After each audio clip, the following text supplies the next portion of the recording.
J'ai commencé direct avec Respire. Je pense que tout le monde connaît la marque. C'est une marque qui allait très vite. T'as des marques qui font que les bons choix depuis le début. Et je trouve que ça fait partie des marques qui ont un peu marqué l'ère DNVB en France.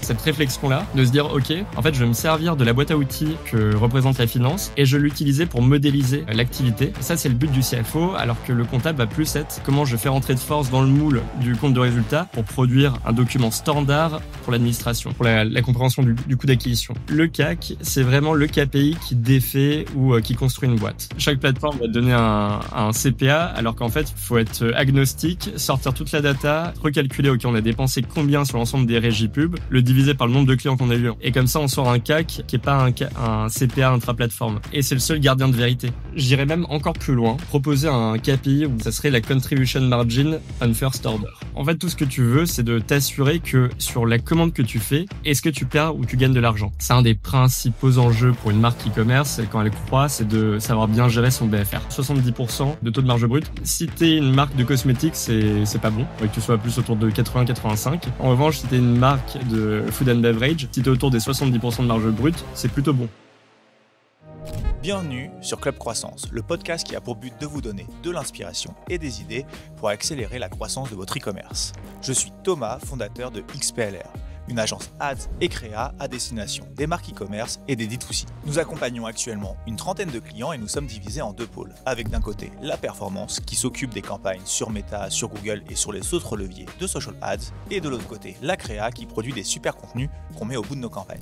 Dans Club Croissance, je m'entretiens avec des experts pour parler de notre passion commune, la croissance et l'e-commerce. Notre objectif sera toujours le même, vous partager des conseils, des bonnes pratiques, des retours d'expérience que vous pourrez appliquer directement à votre marque. Vous pouvez nous voir sur YouTube ou nous écouter sur Spotify et Apple Podcast. Et si ce n'est pas encore fait, je compte sur vous pour vous abonner et en parler autour de vous. C'est le meilleur moyen de nous encourager et nous aider à inviter des experts toujours plus quali. Alors je compte sur vous et je vous souhaite une bonne écoute. Salut Nicolas, comment ça va? Salut Thomas, ça va super et toi? Eh ben écoute, ça va très bien, merci beaucoup. Et merci beaucoup d'avoir accepté mon invitation et de participer aujourd'hui à ce nouvel épisode de Club Croissance. Nicolas, tu es CFO part-time et tu as la particularité de travailler essentiellement avec des marques e-commerce. Donc aujourd'hui, on va parler de finance dans un cadre bien spécifique, l'e-commerce. Tu vas nous expliquer notamment quelles sont les différences entre un CFO et un comptable, des indicateurs à privilégier et à suivre en priorité, et surtout des erreurs à ne pas faire quand il s'agit de finance et d'e-commerce. C'est un vaste sujet qui va être assez technique, donc je vais me permettre de peut-être parfois t'interrompre pour que tu puisses bien nous expliquer les différents indicateurs et les différents concepts dont tu vas nous parler aujourd'hui. Et je vais te demander de commencer par te présenter si ça te va. Avec plaisir. Du coup, comme tu l'as dit, je m'appelle Nicolas, je suis CFO part-time pour des marques e-commerce et j'ai la particularité d'avoir un parcours qui est à la fois côté finance et côté business, enfin côté opérationnel, on va dire. Et ça, c'est depuis ma sortie d'école où j'ai été diplômé de l'ESCP avec un master en finance d'entreprise. J'ai commencé ma carrière comme tout bon ESCP en banque d'affaires. Et j'ai pas du tout aimé. Parce qu'en fait, tu te rends compte que le M&A, enfin les fusions-acquisitions, t'es plus là pour habiller et marier. Tu crées un BP, tu mets des chiffres dans le BP qui sont un peu accrochés juste pour faire joli, et en fait, t'as pas d'opérationnel derrière. C'est-à-dire, tu mets des chiffres, tu vas pas mesurer l'écart entre le réalisé et le prévisionnel, tu vas pas créer des actions correctives. Et moi, j'aimais bien, tu vas avoir les mains dans le cambouis, et il y a dans le côté opérationnel de la finance que j'avais pas en banque d'affaires, donc j'ai démissionné. Et en fait, j'ai commencé direct avec Respire. Donc je pense que tout le monde connaît la marque. Très bien. T'as commencé à travailler quand chez Respire? C'était en 2020, plein Covid. Donc j'ai fait un onboarding Covid à distance. Mais et la marque a été toute jeune, même s'il y avait déjà une dizaine de personnes dans l'équipe. Et j'ai intégré là-bas en tant que... Respire, là, ça a commencé quand exactement l'aventure? Je vais pas te dire de bêtises, il me semble que c'était alors soit c'était octobre 2018 ou c'était octobre 2019. Je pense que c'était 2018. Avec la précommande de Ulule, et ils ont dû commercialiser vraiment en 2019 vraiment les produits. Donc Donc c'était vraiment le début, mais c'est une marque qui allait très vite. Ouais. J'ai l'impression, tu vois, si t'as des marques qui font que les bons choix depuis le début. Et je trouve que ça fait partie des marques qui ont un peu marqué l'ère DNVB en France. Enfin, je sais pas ce que t'en penses, mais je suis 100% d'accord avec toi. Quand on pense au DNVB, qui plus est sur la verticale cosmétique, produits de beauté, je pense que Respire arrive en haut des DNVB que tout le monde connaît aujourd'hui. Et comme tu l'as bien dit, je trouve que ça fait partie effectivement de ces e-commerce, de ces DNVB qui, de l'extérieur, donnent l'impression de faire uniquement des bons choix. On a notamment Justine Hutto qui a très bien représenté la marque. Et de notre côté, en tant qu'agence ads, quand on voit ce que fait Respire, quand on regarde notamment leur publicité, moi quand je passe devant et qu'elles apparaissent dans mon feed d'actualité, je suis toujours très agréablement surpris de voir ce que je vois. Donc, je suis tout à fait d'accord avec toi. Ouais. Et ça, je pense qu'ils l'ont depuis le début. C'est un peu comme si ils avaient le playbook, le playbook que les marques appliquent aujourd'hui. Ils l'avaient déjà en main. Ils avaient déjà quoi faire. Et je trouve que c'était ça en quoi c'était intéressant de bosser là-bas. Ouais. C'est que t'as une marque qui est en très forte croissance. Et donc, tu as tous les enjeux de la croissance qui viennent avec. Et du coup, et sachant qu'il n'y a pas encore de playbook qui est écrit, il y avait encore un peu tout à écrire, il fallait se renseigner, il fallait être sur les bons subreddits pour avoir des infos. Enfin, je trouve que c'était une période qui était intéressante là-dessus, alors qu'aujourd'hui, il y a beaucoup plus de contenu sur les marques e-commerce et comment construire de belles marques. Et du coup, pour l'époque, je pense que c'était très très formateur, tu vois, d'être passé chez Respire. Et c'est ça qui m'avait donné envie de monter moi-même ma propre boîte. Ok. Même si pourrait être déjà l'idée avant, depuis que je suis tout petit, de faire ça. Okay. Et donc j'avais quitté Respire pour monter Pitch Day, qui était une marque de culottes menstruelles. Okay. Donc je pense que tout le monde connaît parce qu'il y a une explosion du nombre de marques. Je pense qu'il y avait une marque de culottes menstruelles qui devait se créer par semaine, qui se lançait sur Ulule. Donc c'était un peu une période avec une pression concurrentielle qui était assez folle. Et ça, c'était en quelle année? On l'avait créé 2019, 2020. Quelques mois, on avait fait la levée en décembre 2021. Ok. J'ai pas revu mes notes, mais ouais. Fin 2021, et l'idée, même si la boîte avait été créée avant, en fait, on l'avait un peu en side project. Ouais. Et c'est vraiment quand on voyait qu'il y avait des éléments de traction et on voyait que c'était un marché qui répondait à beaucoup de critères pour faire une belle marque. On a levé 200 000 € en décembre 2021 avec pour idée de faire une belle marque.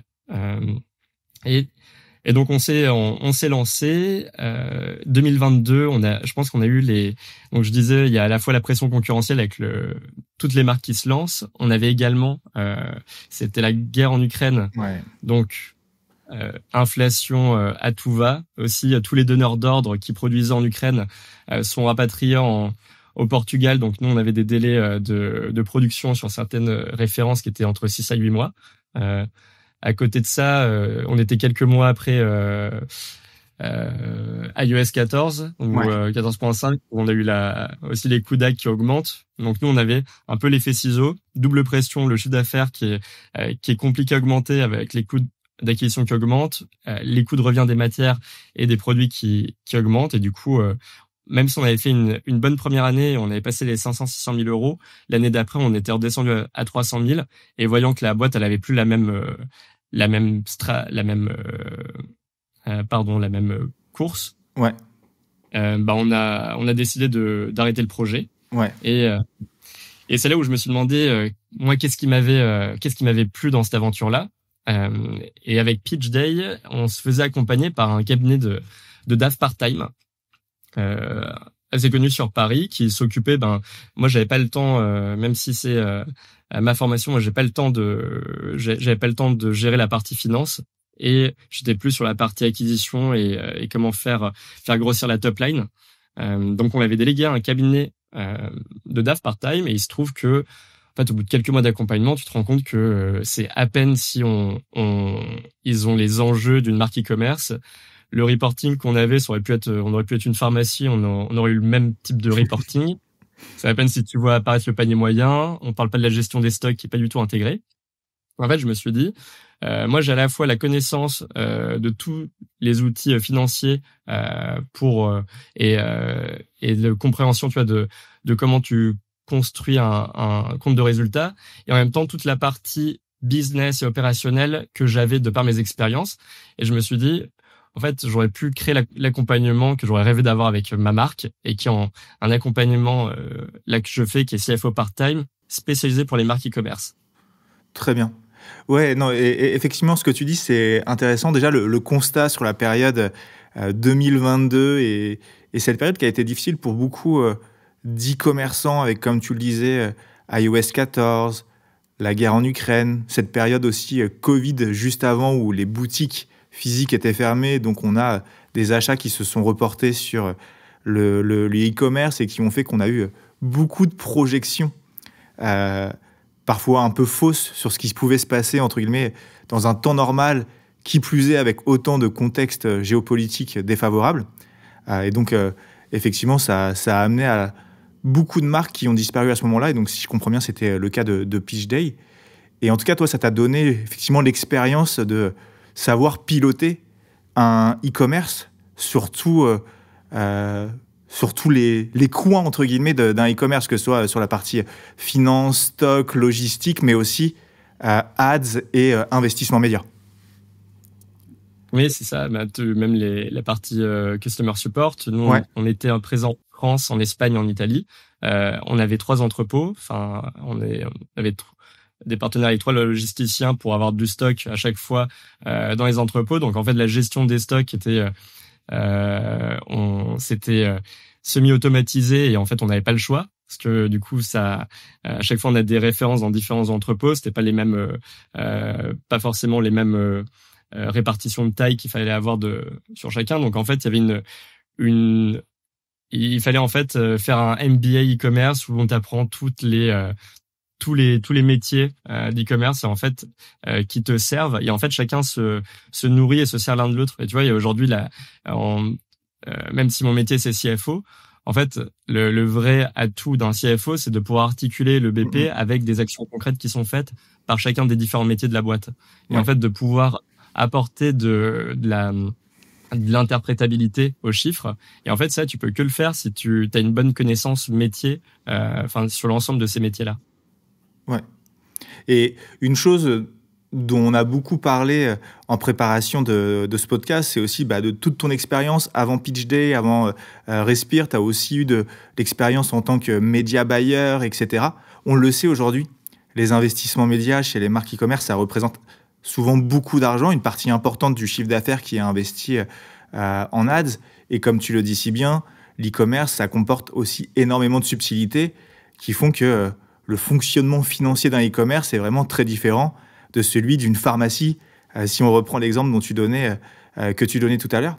Et je trouve ça vraiment super intéressant. Moi, tu es le premier profil, entre guillemets, que je croise qui a vraiment cette double casquette, connaissance aussi profonde du fonctionnement d'un e-commerce et de tout ce que ça englobe, et une connaissance aussi fine des sujets financiers qui vont avec. Et t'es un des seuls, ou si ce n'est le seul profil comme celui-ci que je connais. Pour autant, je connais aussi énormément de clients qui auraient besoin d'une personne qui a une aussi bonne vision sur ces 2 sujets qui sont aussi fondamentaux pour pouvoir piloter un e-commerce. Ouais, complètement, mais souvent je trouve, tu vois, les marques, elles n'ont pas connaissance. Souvent, il y a un point qui revient, c'est on n'a pas besoin de CFO, on a déjà un comptable qui gère qui gère ça. Donc tu vois, je pense que Et c'est quoi justement les différences entre un comptable et un CFO? En fait, c'est vraiment, souvent on est confondu, parce que tu te dis c'est les personnes qui sont sur les outils comptables et qui gèrent la finance. Du coup, c'est les mêmes. Et en fait, c'est vraiment 2 métiers qui qui sont différentes. Je pense le premier élément, c'est la finalité. Tu vois, en fait, quand un comptable, lui, son objectif, ça va être de la conformité légale de l'entreprise sur ses déclarations, c'est-à-dire faire les déclarations de TVA à temps, déposer l'alias en mai de l'année N+1. Il y a en fait, eux, leur but, c'est de s'assurer que ils arrivent à transposer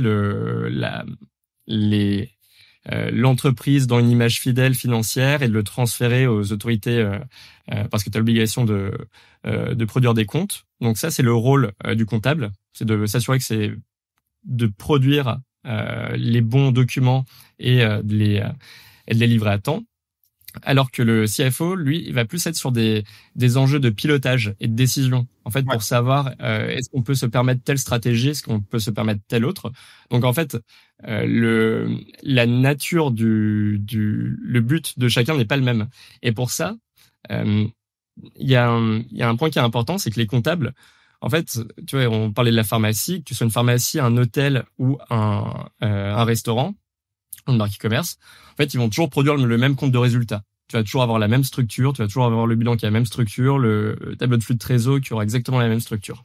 Et en fait, c'est comme et en fait, tu peux pas piloter avec le compte de résultats que te produit le comptable. C'est comme tu peux pas piloter un avion ou une voiture avec le même tableau de bord. À chaque fois, tu as un tableau de bord qui est adapté à chaque véhicule. Pour les comptes de résultats, c'est pareil. Le CFO, lui, doit adapter le tableau de bord en fonction de l'entreprise. Et par exemple, quand tu es une marque e-commerce, un des KPI qui est important, c'est le CAC. En fait, le comptable, tu vas pas retrouver le CAC à un moment dans le compte de résultats. Alors que quand tu es CFO, tu as envie de modéliser le chiffre d'affaires et pour ça, tu vas diviser les dépenses marketing par ton coût d'acquisition. Ça donne le nombre de clients nouveaux. Tu le multiplies par le panier moyen. Ça te donne ton chiffre d'affaires généré par les nouveaux clients. Et en fait, ça, tu vois, cette réflexion-là, de se dire, OK, en fait, je vais me servir de la boîte à outils que représente la finance et je vais l'utiliser pour modéliser l'activité. Ça, c'est le but du CFO, alors que le comptable va plus être comment je fais rentrer de force dans le moule, tu vois, du compte de résultat. Et encore une fois, c'est pas un jugement de valeur, mais c'est pour produire un document standard pour l'administration. Donc ça, tu vois, en fait, la finalité du coup des deux métiers n'est pas la même, et même la temporalité sur laquelle opèrent les deux, elle va différer sur le fait que le comptable, lui, il va plus être sur le passé. Il va regarder, tu vas lui mettre les justificatifs à temps, j'espère. Il va juste catégoriser le passé, alors que le CFO va être sur alors le passé pour voir comment ont performé les stratégies qui ont été mises en place, qu'on a détruit ou créé de la richesse, partager le présent et modéliser le futur. Donc en fait, t'as les deux métiers qui ont finalité, temporalité différentes et un rythme aussi qui va changer parce que tu vois là il y a 2 mois, je pense les comptables ont produit les résultats de 2024 et en fait tu reçois en mai 2025 ce que t'as la performance économique de la boîte que t'as fait en 2024. Et en fait, c'est comme si tu pilotes une voiture de Formule 1 en regardant dans le rétroviseur. Toi, t'es déjà en 2025 et en fait, on te donne les chiffres de l'année dernière et du coup, t'as un retard. En fait, t'as un retard sur les documents qui sont apportés et le CFO, lui, ce qu'il va faire, c'est en cours d'année arriver à te faire des mini clôtures mensuelles pour te dire, ok, là, on est en septembre, en août, t'as détruit ou créé de la richesse, on a eu tant d'EBITDA et du coup ça permet de corriger le tir en cours d'année. C'est comme si tu passes d'un modèle de contrôle où tu as un examen une fois par an et une fois par an tu rends ta copie, on te dit ce que tu as fait versus un contrôle continu où à chaque fois ça te permet d'adapter et de corriger un peu le tir, les actions qui sont faites. Donc tu as ce rythme-là que permet d'avoir le CFO, d'apporter une hygiène en fait aux finances de la boîte. Et le dernier point, je pense, qui diffère vraiment les deux, et tu t'en rends compte quand tu fais le bilan de fin d'année avec le comptable. En fait, c'est le niveau de lecture que va avoir le comptable. Il va avoir surtout une approche qui est descriptive, au sens où lui, il n'a pas accès à toutes les données de l'entreprise. Lui, la seule chose qu'il a accès, c'est encore une fois, c'est les documents comptables qu'il produit. Et du coup, il va te dire, tiens, le chiffre d'affaires est passé de temps à temps. Donc, il va regarder les variations d'une année à l'autre. Il va regarder le pourcentage. Il va te dire 28% de ta masse salariale, de ton chiffre d'affaires, c'est de la masse salariale. Mais en fait, on va rester assez descriptif. Parce qu'en fait, lui, le taux de marge brute est passé de 68% à 80%. Encore une fois, c'est de la description. Mais il sera pas en mesure de te dire, tiens, en fait, on est passé de 68% à 80% parce que tu as lancé un nouveau produit sur lequel tu marges plus, parce que tu as optimisé ta politique de réapprovisionnement, tu passes des plus grosses commandes, donc tu as un coût par unité qui est plus faible, et du coup, tu as un coût de revient qui est plus faible également. Et en fait, tous ces sujets-là, d'explication, en fait, et pas juste de description, c'est le CFO qui est capable de le produire parce qu'il est plus en prise avec l'entreprise, il comprend quelles sont l'ensemble des actions qui ont été menées, et il a plus de détails pour relier les chiffres avec les actions.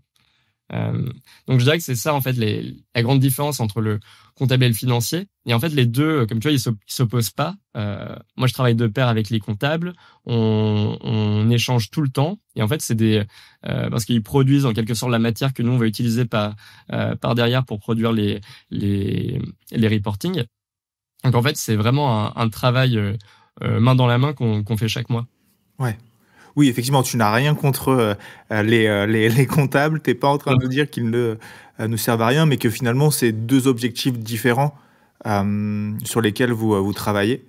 Le comptable, ça va plutôt regarder le passé, avoir un objectif assez légal et de conformité pour l'entreprise, alors que toi, t'aides à mettre en place des stratégies, à atteindre des objectifs, à comprendre quels sont les chiffres et à trouver en temps réel des optimisations. Et c'est là où, effectivement, encore une fois, ton expérience d'un côté en finance et ton expérience dans un e-commerce comme celui de Respire, ton expérience en media buying et en plus ton expérience de fondateur, de créateur de marque e-commerce est super utile parce que tu es capable de joindre beaucoup de choses en même temps, comme on le disait tout à l'heure. Dans ton travail, c'est quoi un peu les spécificités, les sujets sur lesquels tu passes le plus de temps, les grandes lignes entre guillemets de ton métier? Grande ligne du métier, en fait, c'est une bonne question. En fait, je pense la plus grosse partie, en fait, c'est la préparation de la donnée, fait, qui prend du temps. Parce que, à contrario d'autres types d'entreprises, une marque e-commerce, en fait, c'est un ensemble de flux de données et de flux physiques qui est important. Tu vois, dans ton agence, tu vas peut-être émettre 100 factures par mois. Une marque e-commerce, ça va être plusieurs milliers par mois. Dessus, il va y avoir des remboursements qu'il faut bien comptabiliser et imputer au bon mois. Tu vas avoir la gestion des cartes cadeaux si certaines commandes sont passées en cartes cadeaux, c'est pas encore du chiffre d'affaires tant que c'est pas utilisé. Enfin, il y a un volume de transactions et de cas particuliers qui est vraiment important. Et pareil pour les stocks. Enfin, il faut déterminer qu'est-ce qui arrive en entrepôt, qu'est-ce qui est sorti pour recréer faire un registre des mouvements. Et en fait, tout ce travail-là, si tu sais pas maîtriser déjà la data, ça va être compliqué pour faire le métier de CFO pour les marques e-commerce, parce que tu dois si tu ne sais pas interroger, mettre la donnée sur des bases de données, savoir interroger dessus avec des requêtes SQL et autres, c'est plus compliqué. Je dis pas que ça peut pas se faire, mais je pense que dans le métier de CFO spécialisé en e-commerce, le fait d'avoir une bonne connaissance sur la data, ça permet de pouvoir gagner en finesse dans les analyses, de pouvoir travailler avec des plus gros jeux de données et en fait de simplifier le travail. Donc ça, c'est le premier point sur lequel on peut pas y couper. Et petite question sur la data. Toi, tu as des outils. Où est-ce que tu récupères cette data? Est-ce que tu as tout directement sur Shopify ou est-ce que ça nécessite d'aller agréger de la data de plusieurs endroits différents? Je pense, moi, ce que je fais aujourd'hui, c'est que toutes les marques sont connectées. Enfin, l'avantage d'une marque e-commerce, c'est que on a accès à de la donnée. Il y a de la donnée de partout. Ouais. Et en fait, c'est dommage de pas s'en servir et de pas essayer de faire en sorte de créer un tableau qui permette de piloter en temps réel l'activité, parce qu'en fait on a de la donnée en temps réel sur différentes plateformes. Il suffit juste de rassembler cette donnée pour pouvoir piloter presque en quasi temps réel. Donc moi, ce que je fais, c'est que je connecte à chaque fois chaque marque, je leur demande sur quelle régie pub elles sont, sur Meta, Google, TikTok. Enfin, on fait un inventaire de l'ensemble de leur régie pub. Shopify également qu'on vient connecter, enfin leur CMS, les comptes bancaires, enfin le logisticien. Bref, on essaie de mapper l'ensemble des sources de données. On connecte tout, on envoie tout sur un entrepôt de données, et ensuite on peut produire des tableaux de bord qui permettent de créer une source de vérité unique qui est à travers en croisant toutes les sources de données. D'accord. Donc ça c'est un point qui est super important, et du coup qui permet d'avoir des tableaux de bord en temps réel et du coup de piloter au jour. Et encore une fois, plus on arrive à avoir de la data des analyses qui sont à portée de main, plus on arrive à corriger voir des erreurs et à corriger rapidement. Donc c'est super important, et ça c'est un enjeu, je pense, en tant que CFO. En fait, si la data qu'on envoie, par exemple, quand on fait une connexion Shopify à l'entrepôt de données, si en fait la donnée qu'on envoie de Shopify elle est pas bonne, en fait on va faire des analyses qui sont mauvaises. Et du coup, par exemple, pour la gestion des taxes, c'est quelque chose qui est très particulier sur Shopify. Faut pas seulement avoir des connaissances comptables sur quel taux de TVA il faut appliquer à un bundle, enfin une offre composite, quand il y a un produit à 5,5% de taux de TVA et un produit à 20%. Faut pas juste connaître c'est quoi les règles comptables dessus, quels sont le taux de TVA du coup associé sur les frais de port pour ce produit-là. Il faut aussi savoir si c'est bien paramétré dans Shopify. Ouais. Et donc en fait, bien connaître à la fois la théorie comptable et le contexte technique de la marque, ça permet encore une fois de relier les deux et s'assurer qu'on ait en fait de la data qu'on envoie et qu'on partage au comptable qui est juste, qu'on envoie sur les entrepôts de données pour avant de les retraiter en tableau de bord qui est juste. Et ça demande, je trouve, il serait difficile de faire ça si on n'est pas spécialisé sur les marques e-commerce. Ouais. Parce que en plus les outils évoluent tout le temps. Shopify, ils ont sorti Shopify Tax en octobre de l'année dernière. Ça permet des énormes changements sur la gestion de la TVA. Et donc ça, il faut se tenir au courant un peu du contexte de ces outils. Donc je pense, ça c'est les plus gros sujets aussi. Je l'ai oublié, et comment l'oublier, c'est les sujets sur les stocks. Ouais. Tu vois, les stocks, pour bien les calculer, c'est une tannée parce qu'il y a toujours des cas particuliers et pour avoir la bonne donnée, c'est très compliqué. Et il faut utiliser une méthode de valorisation qui soit adaptée, qui soit conforme au plan comptable général, et ensuite et bien le mettre en place. Et ça demande mettre en place un ERP, de savoir quelles sont les arrivées en entrepôt, les sorties en entrepôt. Et c'est un sujet qui est vraiment crucial. Parce que si tu as une mauvaise valorisation des stocks, tu vas avoir un mauvais coût de revient, une mauvaise marge brute. Ça impacte directement ton résultat net et tes impôts. Mais en fait, tu peux te faire retoquer lors d'un contrôle fiscal, par exemple. Ouais. Alors, il y a plein de termes que je te demanderai un petit peu plus tard de nous expliquer, notamment la marge brute, la marge nette, enfin tous ces indicateurs, puisque je pense que c'est essentiel qu'à la fin de cet épisode, on ait bien compris quels sont les indicateurs à suivre et où est-ce qu'il commence et où est-ce qu'il s'arrête. Tu parlais tout à l'heure que si tu n'as pas les mains dans l'e-commerce, il y a plein de choses que tu ne peux pas faire, en tout cas que tu ne peux pas bien servir en tant que CFO pour une entreprise spécifiquement dans le cadre e-commerce. Est-ce que au niveau des ads, etc., toi, le fait d'avoir aussi des compétences sur cette partie-là, est-ce que ça t'aide aussi à accompagner tes clients, à comprendre des choses qui sont difficilement compréhensible si on n'a pas cette expérience-là? Oui, complètement. Alors, je pense un des sujets les plus qui m'aident le plus, c'est par exemple pour la compréhension du coût d'acquisition pour le CAC. En fait, le CAC, c'est vraiment le KPI qui défait ou qui construit une boîte. Parce que tu as un mauvais... Enfin, on en avait parlé, mais vous le déterminez, vous savez bien le déterminer, le CAC, mais si on prend pas le temps de bien le faire, en fait, c'est là où on peut créer ou détruire de la richesse. Ouais. Parce que... Et je me permets de t'interrompre une petite seconde. Est-ce que tu peux bien nous définir ce que veut dire un CAC et qu'est-ce que ça comprend et qu'est-ce que ça ne comprend pas?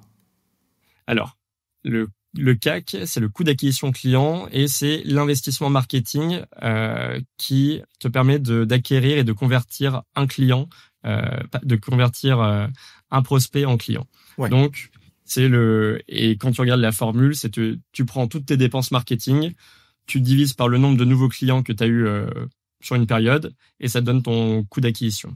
Ouais. Donc ça, c'est la définition standard. Après, il y a des finesses. Par exemple, c'est qu'est-ce qu'on prend en compte dans les dépenses marketing. Parce qu'en fait, tu pourrais très bien te dire, tiens, je mets mon spend sur Meta, sur Google, sur TikTok, mais pourquoi pas aussi mettre ta licence Klaviyo. Quoi, tu mets pas exactement le coût de l'agence, le coût de la production des créas. Ouais. Donc en fait, dès qu'on commence à mettre le doigt dans qu'est-ce qu'on vient sommer dans les dépenses marketing, en fait, ça peut être assez compliqué. Et moi, du coup, chacun peut mettre dans les dépenses marketing ce qui lui permet eux de piloter. Moi, j'ai une règle que j'utilise là pour savoir si je prends en compte des dépenses marketing dans le calcul du CAC. C'est si je peux couper ces dépenses du jour au lendemain. Ok. Par exemple, la licence Klaviyo, tu peux pas la couper du jour au lendemain. Tu vas pas te retrouver sans CRM demain. Donc en fait, c'est pas une dépense que tu peux couper, même si elle est variable, même si chaque mois elle augmente parce que t'as embasé plus de clients, tu peux pas la couper. Donc en fait, moi je la considère en coût fixe, même si c'est un coût variable. Mais en fait, il y a pas de coût fixe dans une boîte. Les locaux, l'allocation des bureaux, elle est pas fixe. Si ta boîte elle fait x10, tes charges fixes vont aussi augmenter. Donc en fait, même les coûts fixes sont des coûts variables en vrai dans la boîte. Donc c'est pas parce qu'il y a un coût qui varie un peu d'un mois à l'autre que c'est un coût variable. Et donc la règle, ma règle en tout cas, c'est si tu peux pas couper cette dépense-là, alors tu la sors des dépenses marketing et tu viens vraiment mettre dans les dépenses marketing que des dépenses qui sont vraiment variables. Et en revanche, par exemple le coût de production des créas, ça c'est quelque chose qui à mon sens faut intégrer dans le CAC parce que si tu dépenses 50 000, tu vas pas c'est complètement indexé ton volume de spend au volume de créa. Toi tu le vois mieux que moi, je pense en agence. Ouais, non, mais justement, j'ai plusieurs questions à te poser à ce sujet-là, et je pense que ce que tu viens de dire, c'est un bon exemple de ce qu'on essaie de montrer depuis le départ, c'est que pour être un bon DAF en e-commerce ou un bon CFO en e-commerce, il faut comprendre ces notions. Et ce que tu viens de dire, le fait de plus tu investis, plus tu as besoin de créa, je pense pas que ce soit un automatisme chez un CFO qui n'a pas cette expérience en créa. Et moi, j'ai une question pour toi. Les frais d'agence, au-delà, en tout cas ceux qui sont en dehors des frais de création de contenu publicitaire, tu les catégorises dans quelle partie, variable ou pas variable? Très bonne question. Ça dépend du modèle avec qui tu bosses. Mais en fait, tu as certaines agences qui font payer juste un retainer et tu as d'autres agences qui font sur l'ad spend, qui viennent du coup donc soit c'est un coût fixe, ou alors parfois c'est un coût fixe plus un coût variable sur le montant qui est dépensé. Ouais.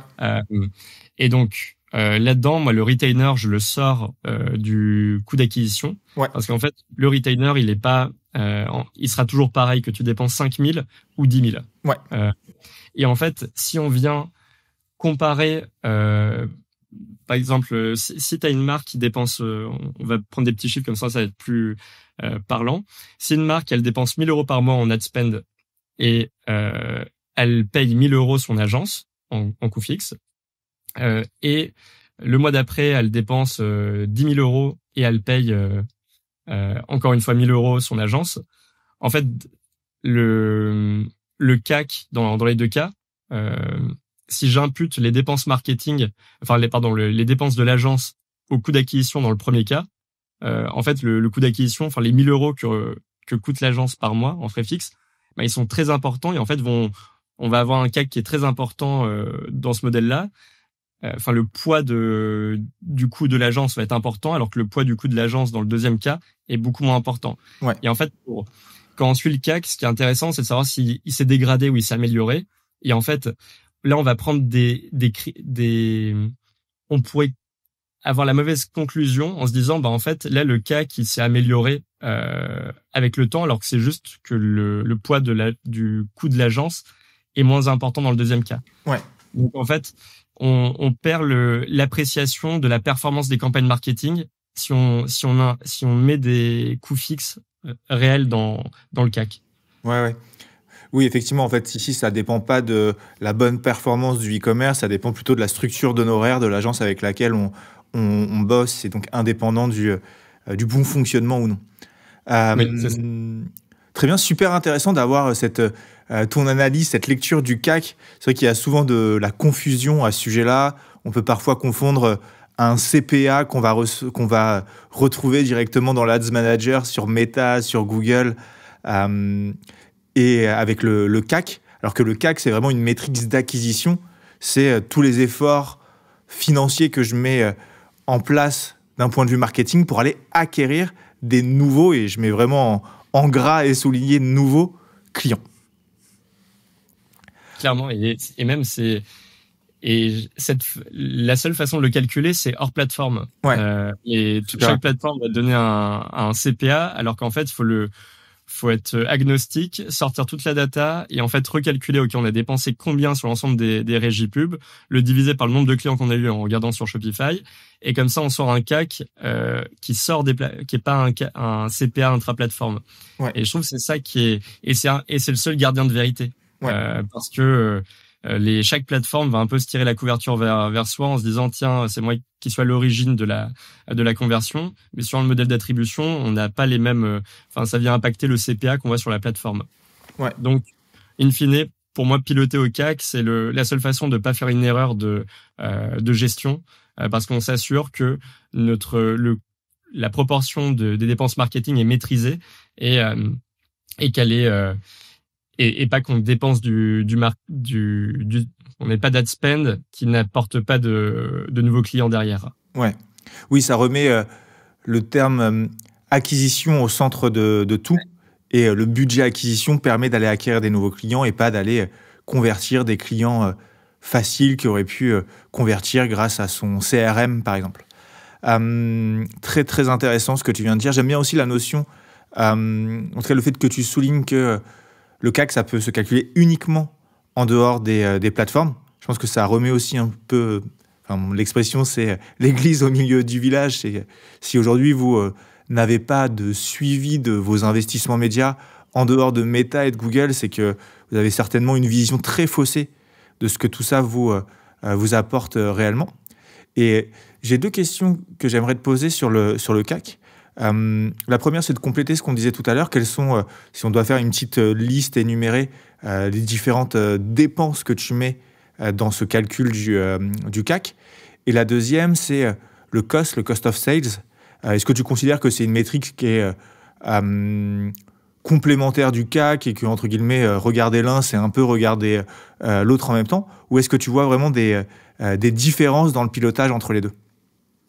Ouais, c'est une super question et ça dépend vraiment de la boîte. Mais du coup, pour répondre à ta première question, du coup, les coûts, les charges à prendre en compte dans le coût marketing, le spend qui est fait sur les régies pub, aussi s'il y a de l'influence ou autre, de le mettre. Je précise, dans l'influence, c'est ça dépend du cas par cas, parce qu'il peut y avoir du seeding où tu sais, t'envoies des commandes gratuites, il y a pas de code promo, c'est pas un partenariat énuméré, mais il y a quand même un coût des produits qui sont envoyés et coût de transport pour expédier ces produits-là. Donc, est-ce qu'il faut l'ajouter ou pas dans le CAC? Ça, c'est à la discrétion du chef, ou en fait, ça peut être vu comme pour moi, dans le CAC, c'est des dépenses marketing directes. qui ont un impact direct dans. On va pas mettre de la notoriété dedans. Toutes les dépenses de noto, on les traque. Enfin, moi, je les traque hors du CAC. Et encore une fois, dans le CAC, c'est vraiment quand on peut avoir enfin, ce sont des dépenses marketing qui sont variables et qui sont directes. Ouais. Du coup, tu as les dépenses sur les plateformes, dépenses en ads. C'est le type de dépense où tu donnes un code promo en échange et comme ça tu peux le traquer et en plus tu as payé à l'influenceuse. Et dernier point, ça va être les créas. Donc ça c'est les créas, tu peux pas les elles sont trop indexées au volume d'ad spend pour les sortir du calcul du CAC. Et aussi je trouve que ça permet d'aligner tout le monde sur le ROI. Parce qu'en fait, il y a certaines créas qui ne font pas sens à produire. Enfin, en fait, ça permet d'avoir aussi une hygiène et de regarder, tiens, quel est le coût de telle créa? Combien ça m'a coûté? Est-ce que ça m'a vraiment rapporté? Combien ça m'a vraiment rapporté? Et en fait, d'avoir une approche qui est un peu plus de comprendre que les créas, ça a un coût et du coup de le traquer et de le mettre dans le CAC, ça permet vraiment de l'avoir en tête et du coup d'avoir une approche qui est un peu raisonnée dans la production des créas. Parce que t'as certaines marques qui peuvent parfois produire des créas hors de prix qui s'en servent 3-4 fois et pas plus. Ouais. Et qui est dommage parce que du coup il n'y a pas une approche de comment est-ce qu'on fait pour rentabiliser au maximum chaque créa. Et je rebondis sur ce que tu dis avec peut-être une vision qui affirme ce que tu dis, mais peut-être avec un autre angle. Nous, à l'agence, on a plutôt l'habitude de dire à nos clients, voyez votre budget ads au global et il doit inclure à la fois le média et la créa. Parce que parfois, on se rend compte que une marque qui va avoir, disons, 20 000 euros de budget ads, si elle met ces 20 000 euros à 100% en médias, elle va pouvoir diffuser pour 20 000 euros de publicité. Et parfois, c'est plus intéressant pour elle de finalement prendre 2 000 euros de ces 20 000 euros pour produire des meilleurs contenus publicitaires qui vont attirer plus d'intérêt, plus d'attention dans les stories, les fils d'actualité, et d'acheter de la publicité peut-être avec moins de budget, mais avec des meilleures pubs. Et finalement, c'est plus rentable pour elle de le faire de cette manière-là. Et donc d'avoir un mix en mode 18 000 euros de budget média et 2 000 euros de production créa. Mais effectivement, ce mix, il va être différent et ça appuie ce que tu es en train de dire sur le fait que la créa, c'est un coût variable et qu'on doit l'ajouter effectivement dans le calcul du CAC.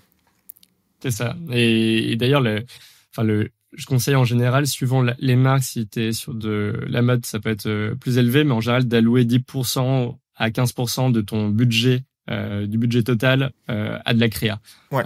Comme c'est que ça fasse partie en fait du BP et de la comme on planifie le budget qu'on va dépenser sur les plateformes, de planifier en fait ce budget-là, de se dire tiens, j'ai tel montant à dépenser, s'il y a besoin de faire un shooting et autres, de bien le prendre en compte, mais en tout cas de l'avoir en tête et que ça fasse aussi partie du plan marketing. Ouais, clairement. Non mais clairement là-dessus on est 100% aligné. C'est d'autant plus vrai, ça l'était peut-être un peu moins en 2020, 2021, 2022, où parfois une simple photo pouvait faire tout de suite une bonne pub. Aujourd'hui, on se rend compte que dès qu'on a des gros investissements médias, si on n'a pas de stratégie créative de l'autre côté, on perd beaucoup plus d'argent que finalement on en gagne. En tout cas, on ne va pas, avec son plein potentiel, aller chercher un maximum d'optimisation sur les régies publicitaires. Très bien. Complètement. Et du coup, pour finir sur ta question, donc on a qu'est-ce qu'on prend en compte dans les dépenses marketing? Le spend sur les plateformes, les créas, et dernier point, si tu es avec une agence qui prend un variable sur le montant qui est dépensé, également l'intégrer dedans. Donc voilà les éléments à mettre là dans la partie CAC. Et ensuite, la question, tu m'avais demandé sur la différence entre le piloté au COS versus piloté au CAC. Ouais. Ça, c'est une bonne question. Alors, déjà, en fait, quand tu réfléchis, le CAC, c'est un KPI qui est fixe. C'est-à-dire, tu te dis, tu fixes un CAC à 30 euros. Et par exemple, si tu pilotes avec ce KPI-là, si t'es à 33, est-ce que c'est mauvais? En fait, je veux te dire, ça dépend de ton panier moyen. Parce que si t'as un panier moyen qui est plus élevé avec 33 €, c'est pas forcément moins bon d'être avec un CAC de 33 versus un CAC à 30.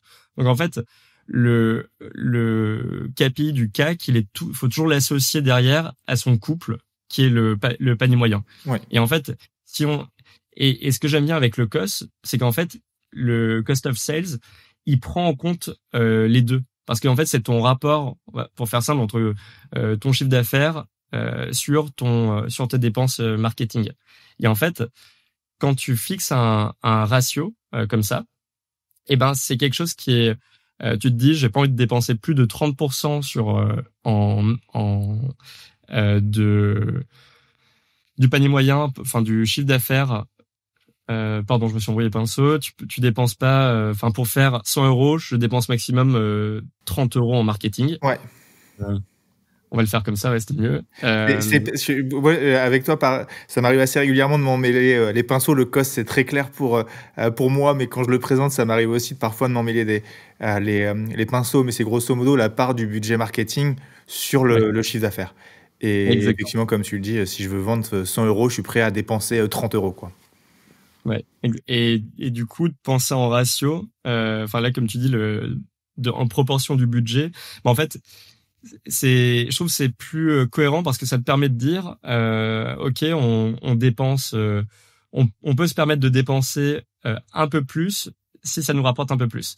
Mais le problème qu'a le COS, c'est qu'en fait, t'as pas un lien avec l'acquisition. Et le problème, le coût d'acquisition, tu vas te dire, c'est l'achat d'un nouveau client.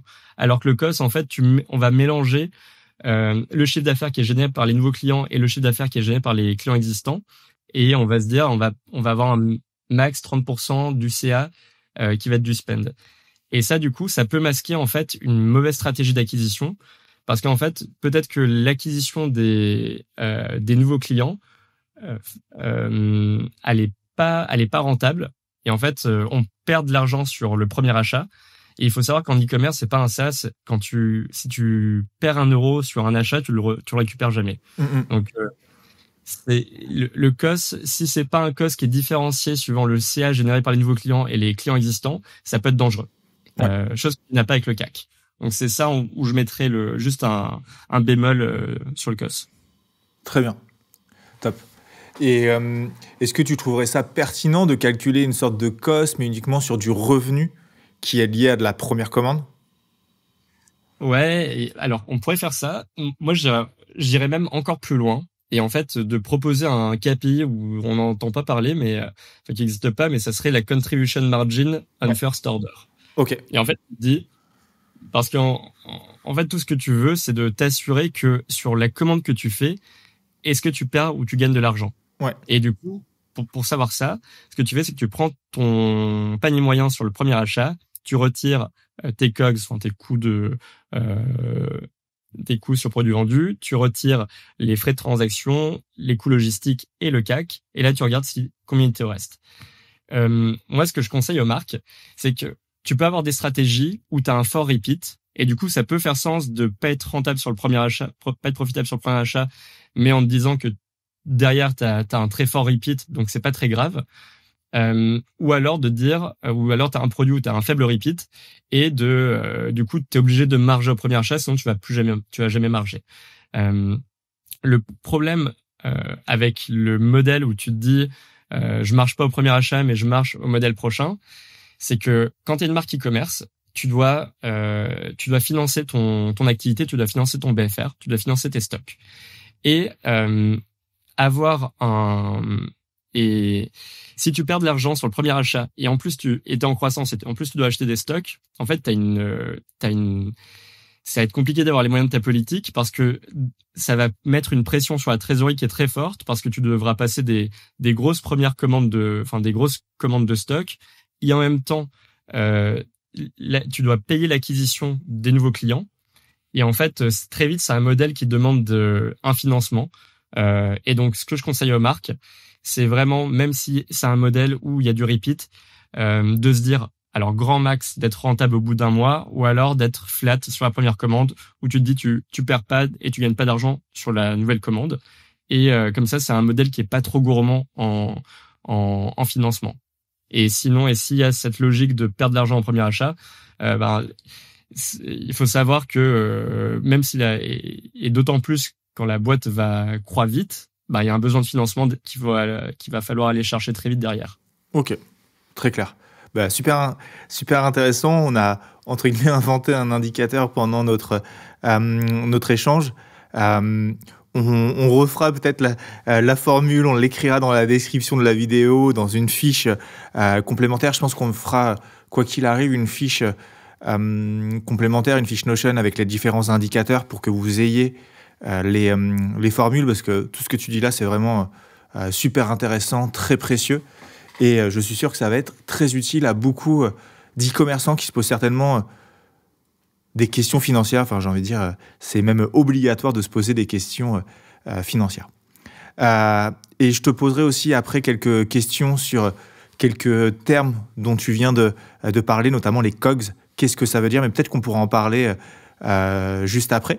Je crois que tu as un autre indicateur que tu veux nous partager, un KPI au-delà du CAC qui est super important à suivre quand on est une marque e-commerce.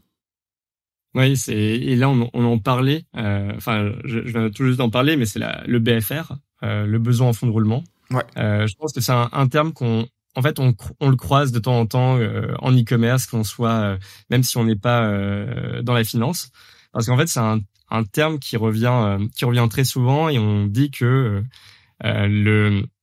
c'est un des principaux enjeux pour une marque e-commerce quand elle croît, c'est de savoir bien gérer son BFR. Ouais. Et en fait, la première raison, c'est pourquoi. Pourquoi il y a toujours le BFR là qui revient derrière. Et en fait, il faut bien comprendre le modèle d'une marque e-commerce. Marque e-commerce, c'est une entreprise qui achète des matières, donc qui a un décaissement de trésorerie à l'instant T, qui reçoit les matières, qui reçoit les produits un mois plus tard ou 3 mois plus tard, et qui à partir de là va mettre à partir de là fait la pub pour pouvoir vendre ce produit-là. Donc il faut sortir l'argent initialement pour acheter les stocks afin de pouvoir les vendre. Et cet achat de stock, il faut pouvoir le financer.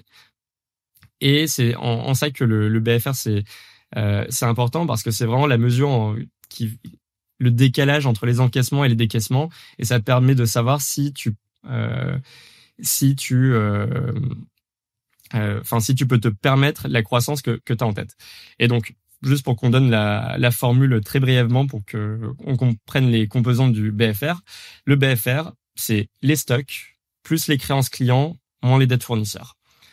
Et donc, les stocks, je pense que c'est clair, il n'y a pas d'ambiguïté. C'est combien quelle est la valeur des marchandises qui sont stockées chez le logisticien ou à l'entrepôt.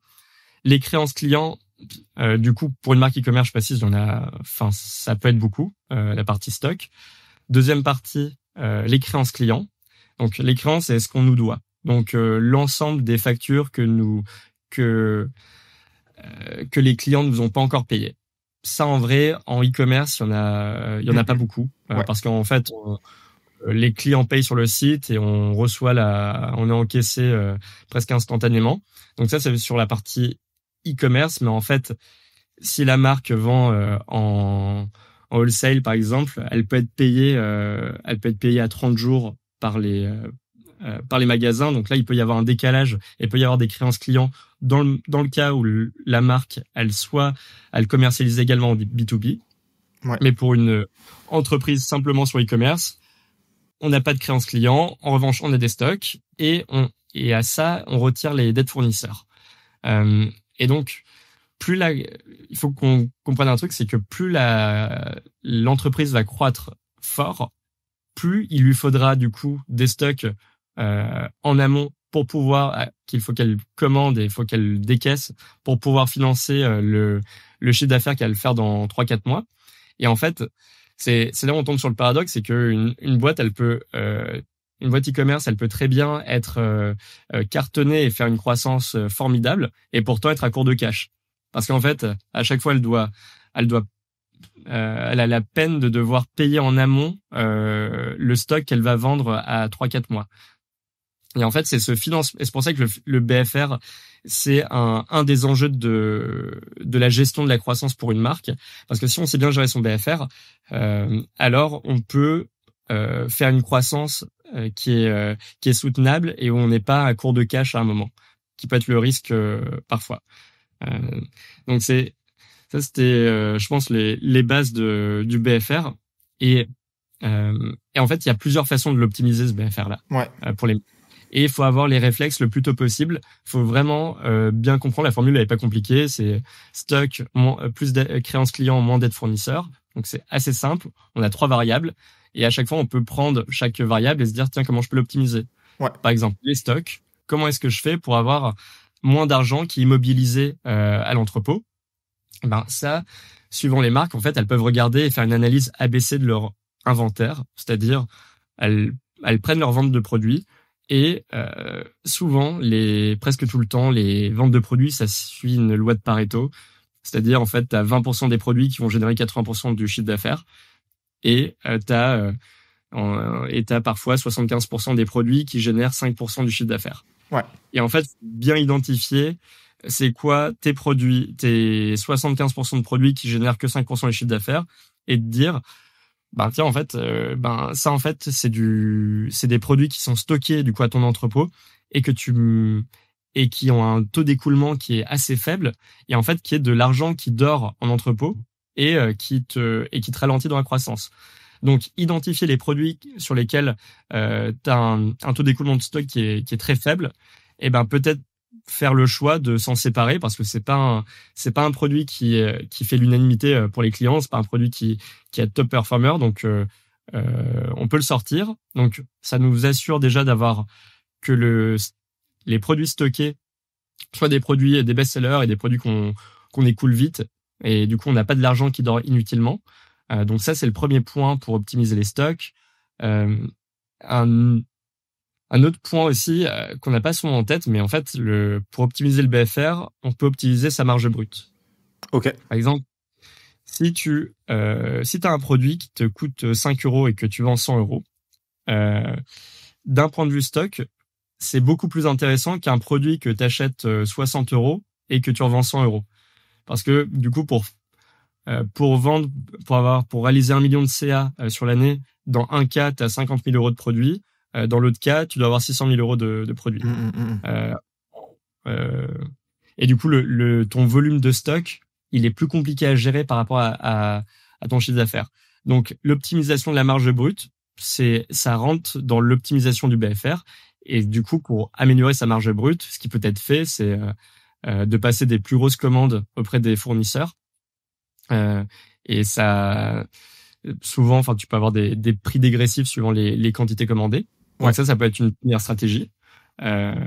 Ensuite, deuxième stratégie. Et je me permets de t'arrêter une petite seconde. Est-ce que tu peux bien nous définir ce qu'est une marge brute avec la différence avec une marge nette? Ouais. Alors, marge brute, c'est globalement ton coût de revient produit. C'est combien t'as coûté. Le coût de revient, c'est combien te coûte le produit que tu vends, et ta marge brute, ça va être la différence entre à quel prix tu vends ce produit-là et combien ça t'a coûté. Okay. Et l'écart que tu as entre les deux, c'est la marge. C'est ce qui et du coup la marge brute, c'est intéressant parce que c'est un concept qui te permet de comprendre, qui en gros, comment est-ce que tu arrives à capter de la valeur sur une vente. Plus tu as plus la marge brute elle est importante, plus tu arrives à capter de la valeur sur une vente. Et ça, faut bien l'avoir en tête que un business model, c'est il y a des flux, t'as l'entreprise, t'as des flux qui sont encaissés, t'as des flux qui sont décaissés, t'as des entrées d'argent, t'as des sorties d'argent, et comment tu fais pour garder le maximum d'argent en fait dans l'entreprise. Du coup, la marge brute, c'est vraiment le début de l'optimisation pour garder le maximum de richesse dans l'entreprise. Et il faut essayer d'avoir les plus petits coûts possibles pour, d'optimiser au mieux les coûts pour améliorer cette marge brute. Et d'ailleurs, au passage, on confond souvent taux de marge, on a un abus de langage, tu vois, je l'ai fait aussi tout à l'heure. En fait, faut pas, quand on dit une marge brute à 80%, c'est pas vrai. En fait, c'est un taux de marge brute à 80%. Une marge brute, c'est, par exemple, je vends un produit 10 € hors taxe, ça me coûte 4 €, je me fais 6 € de marge brute. Ok. Donc voilà, ça c'est la marge brute. Et dedans, du coup, t'as le coût des produits finis, tu peux mettre le coût de transport sur achat dessus. Et voilà pour les parties commerce. Et marge nette, c'est un concept qui est un peu différent parce que c'est en gros la marge une fois que tu as inclus les coûts fixes, tu as inclus les autres coûts dans la société, qu'est-ce qui te reste in fine une fois que tu as enlevé tous les coûts. Alors que la marge brute, c'est uniquement le coût de revient des produits. Ok. Donc, si je prends un exemple, je vends un produit 100 €. Il m'a coûté 30 € à produire. Ma marge brute, elle est de 70 €. Et s'il me coûte, par exemple, un autre 30 € de CAC avec mon investissement marketing, mon agence, etc., plus 10 € de frais de logistique, et je vais me perdre un peu dans mes chiffres, mais une fois que j'ai déduit tous ces chiffres-là, ce qui me reste à la fin, c'est ma marge nette. C'est ça. Très bien. Et est-ce que tu as des ordres de grandeur de marge brute à respecter pour pouvoir avoir une chance d'une santé financière convenable en e-commerce? Ouais, c'est une bonne question. Et en fait, ça dépend beaucoup du type de produit qui est vendu et de comment il est vendu. Ouais. En fait, la marge brute, suivant le secteur, par exemple 70% de taux de marge brute, si t'es une marque de cosmétiques, c'est pas bon. Ouais. Faudrait que tu sois plus autour de 80-85. Ok. En revanche, si t'es une marque de food and beverage, si t'es autour des 70% de marge brute, c'est plutôt bon. Et pourquoi c'est bien dans un cas et pas dans l'autre? Alors, en fait, ça dépend du taux de repeat que t'as sur un produit. Par exemple, t'es sur des produits, si on prend le food and beverage, en général, c'est un segment sur lequel t'as un coût, t'as un taux de réachat qui est très important, parce qu'une fois que t'aimes bien, je sais pas ce qu'il y a dans ton placard là actuellement, mais j'imagine que les produits que tu utilises que tu manges, c'est à peu près toujours les mêmes marques et t'as pas trop de différenciation. Ouais. Donc il y a un côté sur la partie alimentaire où il y a un attachement, tu vois, le matin, par exemple les céréales, tu vas toujours avoir ta marque de céréales. Donc en fait, c'est intéressant d'avoir sur ce type de business là, si tu es une marque e-commerce, tu vas savoir que ton premier achat, tu vas pas gagner d'argent si tu as un produit food and beverage, parce qu'en plus tu as des petits paniers moyens, tu vas être autour de, c'est ce que tu vends, mais encore une fois, c'est pas un panier moyen d'une marque de mode, par exemple, où tu vas être plus important. Donc on est sur des petits paniers moyens, et du coup le business model il tient que sur le repeat et le réachat. Et donc, structurellement, en général, c'est entre 60 et 70% pour les marques dans l'alimentaire, et tu t'arrives à t'en sortir grâce au réachat qu'il y a derrière. Pour une marque, du coup, de cosmétiques, en général, tu as 85% entre 80 et 85% de marge brute, en fait, parce que c'est des standards qu'il faut avoir en tête. En fait, les L'Oréal, ils appliquent ces mêmes standards-là. Tu vois, j'ai même des marques qui sont parfois à 92% de taux de marge brute sur la cosmétique. Et en fait, si tu as envie d'être référencé chez Sephora ou autre, ou en pharmacie et parapharmacie, si tu vends des produits dans les compléments alimentaires ou les skincare, en fait, il faut que tu te dises que ils vont te prendre, tu vas marger à 50% quand tu vas vendre sur ces cadeaux-là. Donc en fait, il faudrait que tu aies de la profondeur sur ta marge brute initiale pour pouvoir avoir des marges qui sont convenables après coup. Mais du coup, ce qu'on voit en général, c'est ça, je dirais 80% un peu plus de 80% pour la cosmétique, mode tu vas être autour de 70, alimentaire t'es autour de 60, 65, 70 quand c'est vraiment très bien. Donc toi les chaussures par exemple, quand elles sont produites au Portugal, pareil tu vas être autour de 65 65% de marge brute. Et à partir de là, faut encore que tu retires tes coûts logistiques. On va dire 10 à 15% de ton panier moyen. Tu vas retirer les frais de transaction, environ 4% de ton panier moyen. Et qu'est-ce qu'il nous reste d'autre? Et le marketing. Et en général, le marketing, ça va être entre 10% et 30% du coût total. Et l'objectif, ça serait d'être à environ 25% de CM4. Donc CM4, c'est Contribution Margin 4. Donc une fois que tu as retiré ton coût tes COGS, enfin tes coûts produits, frais de transaction, logistique et marketing. Donc ta marge de contribution 4. Si tu es autour de 25%, tu peux te dire que tu as environ 15%. Si tu es une petite structure, tu n'as pas beaucoup de coûts fixes, tu vas avoir 15% d'autres OPEX, enfin de coûts de structure. Et du coup, il va te rester 10% d'EBITDA à la fin d'année. Et donc là, tu as un modèle un peu de marque e-commerce qui est profitable, qui fait 10% d'EBITDA, qui est en croissance parce que tu fais de l'acquise et tu as une structure de coût qui fait sens. Très bien.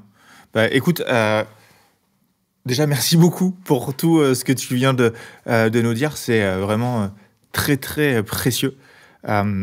Pour chercher régulièrement de l'information sur le sujet, avoir ces discussions-là aussi avec nos clients qui sont aussi des e-commerçants à l'agence, c'est assez rare d'avoir des référentiels par rapport à ça.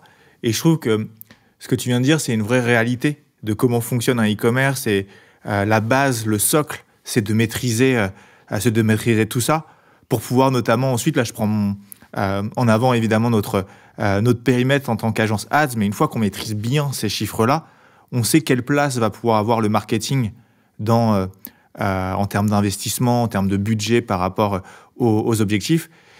Et du coup, ça aide énormément à prendre les bonnes décisions et à savoir si on va dans la bonne direction, si parfois on sous-investit ou si on surinvestit.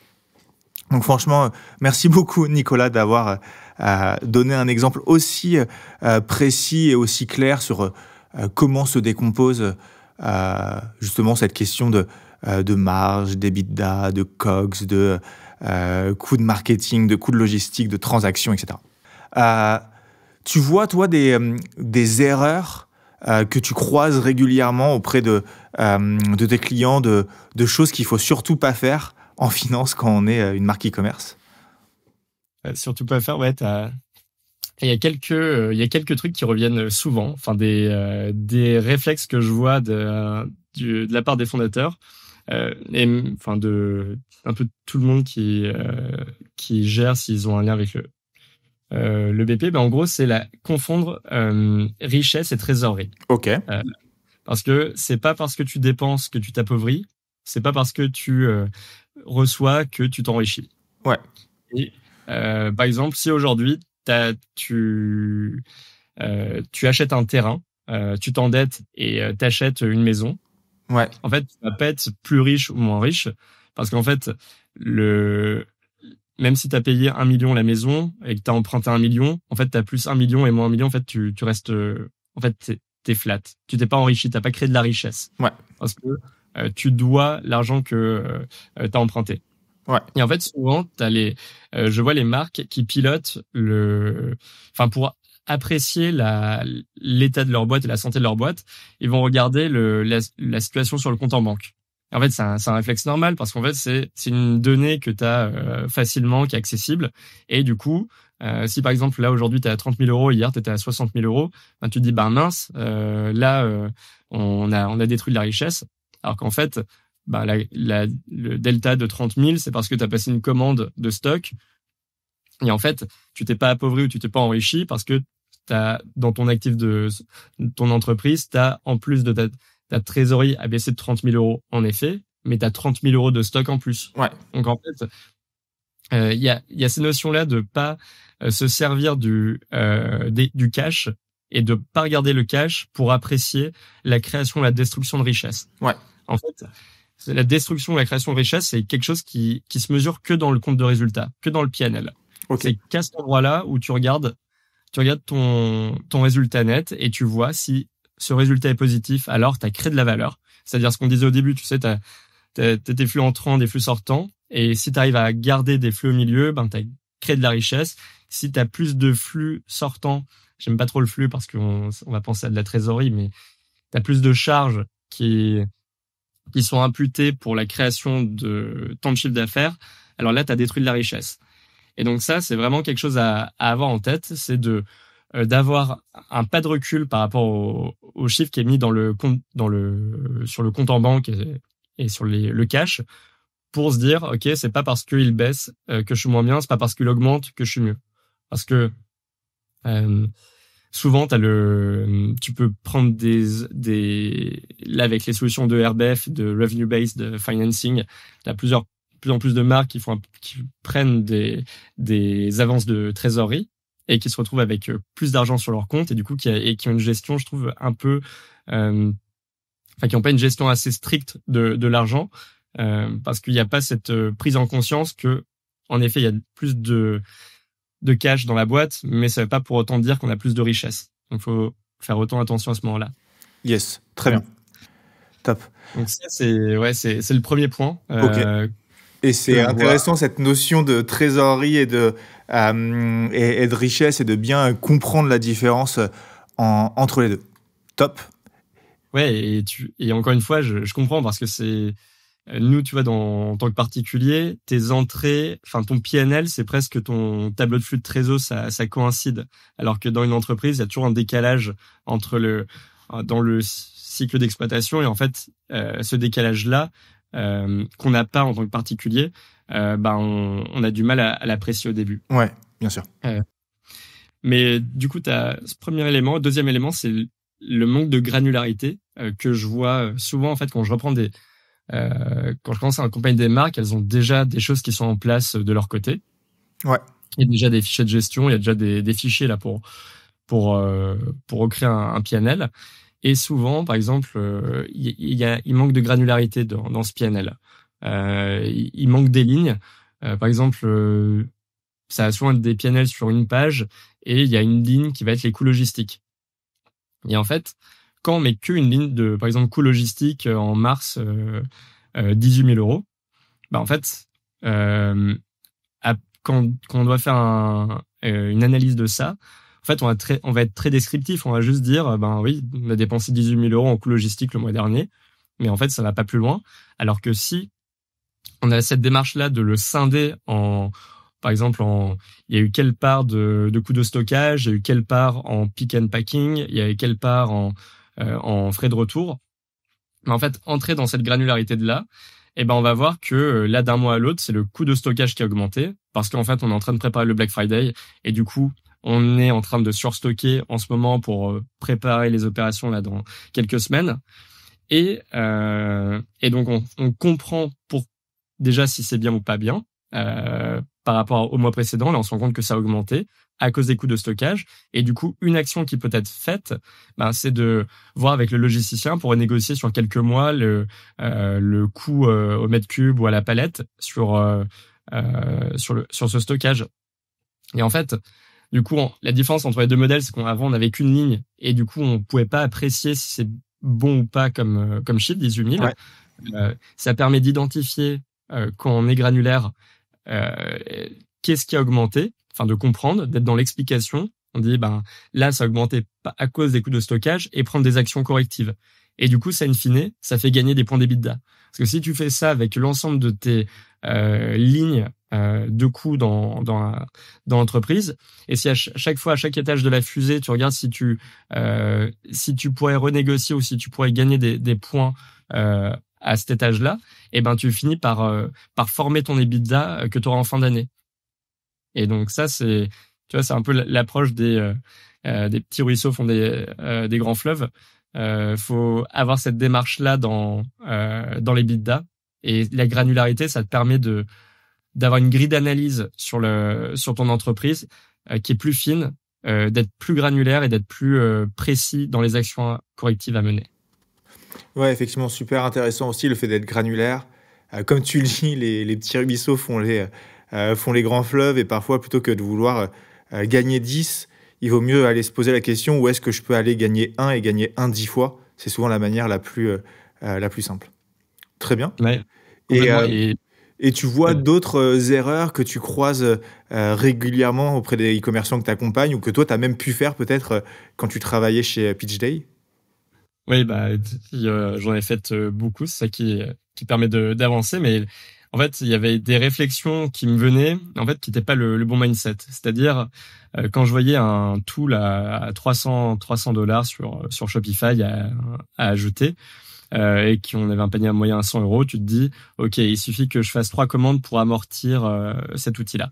Ouais. Et en fait, ça, c'est pas du tout le bon mindset. Parce qu'en fait, il ne faut pas 3 commandes pour amortir ce produit-là. Parce qu'en fait, en général, tu fais 20 € tu te fais 20% sur de marge par commande. Donc, sur un panier moyen à 100 €, tu fais que 20 € de marge, et du coup il te faut pas 3 commandes, mais il te faut 15 commandes pour amortir ce tool là à $300. Donc en fait, pas 15 commandes, pardon, 25 du coup. Il te faut 25 commandes pour amortir le tool à $300, et du coup en fait on part de la marge et se dire est-ce qu'on peut se permettre ça en fonction de ma marge, c'est le bon mindset au lieu de regarder son chiffre d'affaires et de penser les dépenses au regard de son chiffre d'affaires. Donc, il faut toujours avoir en tête son EBITDA et sa marge nette. Et c'est pour ça, par exemple, si on est une entreprise qui fait 1 million d'euros qui réalise 5% d'EBITDA, elle va réaliser 50 000 € d'EBITDA par an. En fait, une économie même de 500 € par mois, quand on est une marque qui a 1 million, on se dit que c'est pas énorme. En fait, sur l'année, ça fait 6 000 €. 6 000 €, ça fait presque 10% d'EBITDA en plus qu'on pourrait avoir. Donc, en fait, sur la disproportion entre une boîte qui fait 1 million d'euros de chiffre d'affaires et l'économie de 500 €, on pourrait la négliger. Mais encore une fois, ça revient à ce qu'on disait tout à l'heure, les petits ruisseaux font les grands fleuves. Et quand on a cette démarche-là de rapporter une dépense par rapport à la marge qu'on réalise, et ben ça permet d'avoir être plus bon père de famille dans sa gestion et d'avoir une approche qui est un peu plus responsable. Très bien. Top. Je pense qu'on a fait un tour assez important de ce sujet de finance spécifiquement dans un cadre e-commerce. Et à nouveau, j'aime bien ce côté cadre e-commerce seulement. Il y a tellement de subtilités. On en a parlé de beaucoup d'entre elles. Je pense qu'il y a encore plein de choses qu'on pourrait se dire aujourd'hui, Nicolas. Il y a encore plein de questions que je pourrais te poser. Il y a certainement beaucoup d'erreurs et de conseils que tu pourrais nous donner, parce que c'est un vaste sujet. C'est aussi un vaste sujet qui dépend énormément du e-commerce que tu as en face de toi. Est-ce qu'on a un e-commerce de mode avec un repeat assez intéressant, de cosmétiques où il y a un faible panier moyen, mais un repeat qui va être naturel, ou une boîte un peu tech où il va y avoir un seul achat? Je pense qu'il y a un pilotage d'un point de vue e-commerce qui est très différent aussi en fonction de cette LTV qui va être plus ou moins importante et de ce panier moyen qui va être plus ou moins important. Je pense que ça pourrait être intéressant que dans quelques semaines ou quelques mois, on fasse limite un autre podcast ensemble, parce qu'il y a encore beaucoup de choses à dire. Est-ce que toi, tu vois une dernière chose sur laquelle tu veux t'appuyer et insister, ou une conclusion générale de notre échange? C'est encore une fois, je pense que tu l'as dit là dans ton dernier point. C'est vrai, en fait, on avait dit qu'il y avait des spécificités sur les marques e-commerce, mais en fait, sur la spécificité d'un e-commerce par rapport à d'autres entreprises.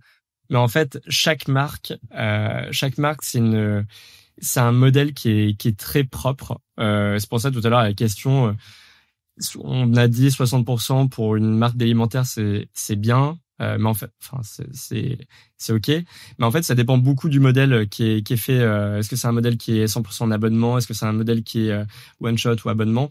En fait, ce qu'il faut vraiment avoir en tête, c'est que c'est vraiment au cas par cas. C'est vraiment suivant le produit, le taux de réachat d'une marque. Je pense ça change beaucoup de choses d'un point de vue gestion du cash. Donc tout ce qu'on a dit, c'est à mettre en contexte de son activité et de son produit et de son repeat. Donc ça, je pense, c'est le plus gros point à retenir là-dessus. Très bien, top. Je vais terminer avec une de mes questions habituelles à la fin d'un podcast. Toi, parmi toutes les marques d'e-commerce que tu as pu voir, croiser, quelle est celle que tu apprécies? Ça peut être parce que tu consommes leurs produits ou celle que tu trouves particulièrement intéressante en fonction de son site internet, de sa cible, de son business model. Alors c'est pas une marque que j'ai croisée, mais c'est la marque Katz. Ouais. Ça fait partie des boîtes dont je suis très curieux du modèle, qui est un modèle basé sur l'abonnement. Et en fait de comprendre, de savoir déjà quelles sont les implications sur la partie logistique, parce que sur la partie finance et opérationnelle, parce qu'en fait quand on a une marque on a une grosse partie du revenu qui va être du revenu qui est prévisible parce que récurrent, parce qu'en abonnement. En fait, c'est un peu le Graal pour un CFO, parce que du coup on a une modélisation du chiffre d'affaires qui peut être très précise, et du coup on peut avoir une stratégie de réapprovisionnement qui est d'autant plus précise, et là du coup on dimensionne bien les stocks et du coup on gère bien son BFR. Donc ça pour un CFO c'est un peu le Graal, et je serais très curieux là si tu les recevais de comprendre quelles sont les implications de leur modèle économique sur la partie gestion des finances et sur la partie gestion des stocks et réapprovisionnement. Je serais très curieux de les recevoir. Très bien. Enfin, qu'ils les reçoivent, pardon. Je dis nous. Ce serait l'occasion de faire potentiellement un épisode avec un autre host. Ça pourrait être un concept intéressant. En tout cas, vraiment, merci énormément, Nicolas, pour tous ces précieux conseils. J'écoute beaucoup de podcasts sur l'e-commerce et j'en ai pas en tête où j'ai pu entendre avec autant de précision, avec autant de détails, des informations aussi intéressantes et des conseils aussi intéressants sur tout ce qui est lié à la finance en e-commerce. Donc j'espère que cet épisode il sera utile à de nombreux e-commerçants. Si on veut te contacter, on mettra les liens en description, mais est-ce que c'est plus simple sur LinkedIn, par email? Est-ce que tu as un site internet? Ouais, alors j'ai un site internet et on peut me contacter par email, mais de préférence sur LinkedIn. Okay. C'est le mieux. Okay. J'y vais assez régulièrement, donc et je répondrai à toutes les questions. Là, je pense en fait, comme tu dis, c'est un sujet qui est pas encore beaucoup abordé. Il y a pas beaucoup de contenu qui est produit sur la finance en général, encore moins sur la finance en e-commerce. Donc si c'est des questions sur et des conseils sur la gestion, c'est avec plaisir que je répondrai. Très bien, top. Écoute, on mettra le lien vers ton LinkedIn en description. Comme on l'annonçait au milieu de notre échange, on fera en sorte de pouvoir construire aussi une petite fiche récap avec les différents indicateurs dont on a parlé pour que vous puissiez réécouter l'épisode avec des notes et une anti-sèche. Et puis, il ne me reste plus qu'à te remercier à nouveau, Nicolas, pour tous ces précieux conseils. Merci à toi, Thomas, de m'avoir reçu et à très vite. À très vite, salut.